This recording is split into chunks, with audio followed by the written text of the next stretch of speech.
Luar biasa. Oke, ya. Saya akhir-akhir ini melihat di medsos, ya, khususnya di YouTube, gitu ya, banyak sekali channel yang kemudian dihadirkan khusus untuk mengcounter apa tuh namanya keyakinan umat Islam. Sebut saja, saya tidak sebut channelnya apa, tetapi di situ dikatakan bahwa ini bukti-bukti bahwa Nabi Muhammad itu hiperseks, menikahi Aisyah umur 6 tahun dan lain sebagainya, istrinya banyak dan seterusnya.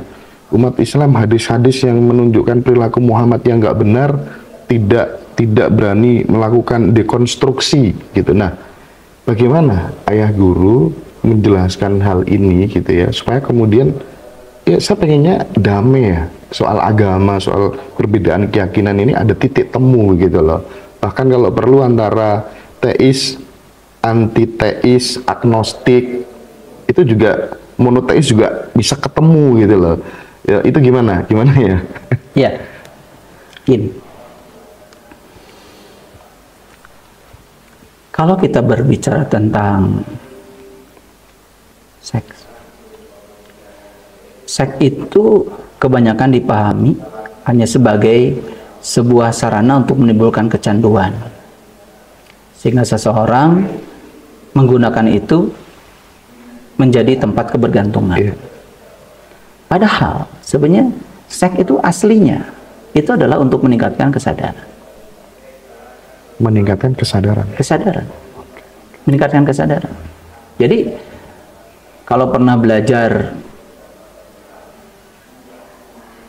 seks secara benar dan kemudian mempraktekannya untuk kesadaran, jadi tidak mungkin Allah itu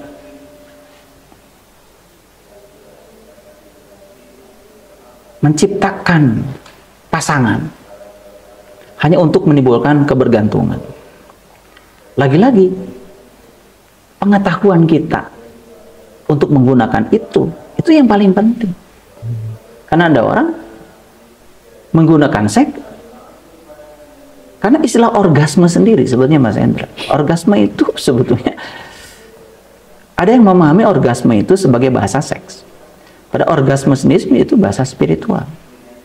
Gitu. Jadi ada hubungan sebetulnya antara orgasme di bawah dengan orgasme di atas. Karena orgasme di bawah dengan orgasme di atas itu harus selaras. Sehingga ketika orgasme terjadi di pineal gland, di bagian pusat kelistrikan manusia, ketika melakukan itu dengan kesadaran, itu ada pelepasan. Ada pelepasan energi-energi secara kimiawi yang akan membangun kesadaran.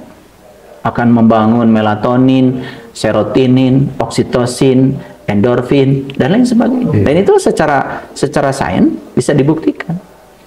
Nah, oleh karena itu pada saat melakukan itu, makanya kan orang tua kita itu kalau orang mau menikah itu kan, Mas Hendra, ada tata titiknya, ada apa itu upacara adatnya. Itu upacara adat itu syarat dengan simbolik kan, yang menuju ke situ untuk mendapatkan tingkat jiwa yang akan masuk ke dalam tubuh itu adalah jiwa-jiwa yang berkualitas. Karena kualitas hubungan seseorang dalam melakukan seks itu juga berhubungan dengan kualitas jiwa yang akan memasuki itu di tubuh baru berikut.